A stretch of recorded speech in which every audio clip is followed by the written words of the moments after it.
तो उसमें सेवा के बहुत सारे प्रकल्प हैं। उसमें आप ऐसे देख सकते हैं कि एक तो स्वाध्याय है, वहाँ पे सेवा है, वहाँ पे ध्यान है। तो एक दिनचर्या हम उनकी रेगुलेट करते हैं ताकि वो एक ट्यून्ड तो हो जाए कि इस अपने पिंड को ब्रह्मांड के साथ कैसे रसमय रूप से जीना है। तो वो तो एक दिनचर्या की बात है। इसके बाद प्रकल्प है। सबसे ज़्यादा जोर हमारा शिक्षा पे है। हमने बारंबार कहा है कि शिक्षा का जो सिलेबस है वो निरंतर परिवर्तित होते रहना चाहिए जैसे जैसे समय आता है।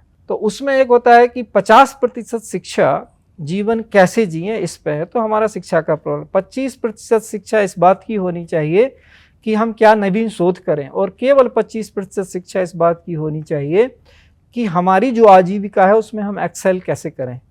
तो उनको हमारा एक सेवा का ये प्रकल्प है, फिर हमारा प्राकृतिक खेती का प्रकल्प है, फिर हमारा स्किल डेवलपमेंट का। पे आप काफी जोर दे रहे हैं, वो कैसे कर रहे हैं मतलब? तो हम वहाँ पे हमारे पास गाय हैं, देसी गाय हैं, तो हम कोई बाहर से रसायन नहीं मंगाते, उन्हीं से रसायन बनाते हैं।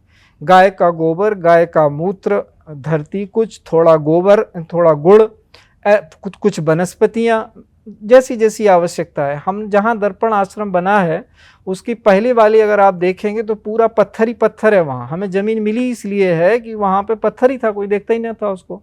और जब हमने उसको हरा भरा कर दिया तो जहाँ गांव के आसपास के लोग हैं उनको आश्चर्य हो गया कि इसको तो हम छूते नहीं थे इस ज़मीन को। कैसे किया आपने ये? तो ये गाय में बहुत, गाय जो देशी गाय है वो पृथ्वी की समान अर्थी ही है।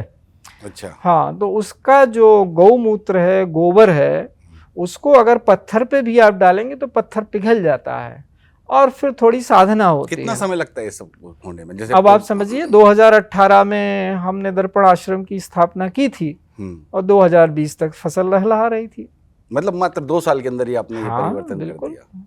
ये मतलब चट्टानों को गला के वहाँ पे आपने मतलब कृषि योग्य, खेती योग्य भूमि बिल्कुल आपने आज फल हैं। क्या किस तरह की फसल लेते हैं वो? क्या वहाँ पे रागी होती है, वहाँ पे जो वहाँ की भाषा में उसका कदलेकाई बोलते हैं।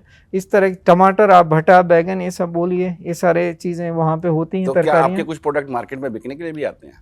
नहीं, मार्केट में हमारा अभी तक कोई। फिर आप उनका, हम उनको केवल लोगों के लिए एक मॉड्यूल है वो, कि जो वहाँ पे आते हैं आश्रम में उनको वही खिलाते हैं हम। अच्छा। और जो हमारे सत्संगी हैं वो बेंगलोर से जब पहुँचते हैं आश्रम में तो वो साथ में लेके कुछ प्रसाद के रूप में चले आते हैं। तो हम उनको बोलते हैं कि आप 6 दिन तो खा ही रहे हो बाजार का, एक दिन ये करो, ये खाओ, सैटरडे संडे को देखो कुछ अंतर आया आपकी शरीर में, क्योंकि ये बिल्कुल शुद्ध प्राकृतिक है। तो वो आज का समय ही ऐसा है कि आपको तुरंत वो प्रमाण चाहिए, और हमारा जोर ही यही है कि तुम स्वयं प्रमाण बन जाओ, आप पे कोई सवाल ही नहीं खड़ा कर पाएगा।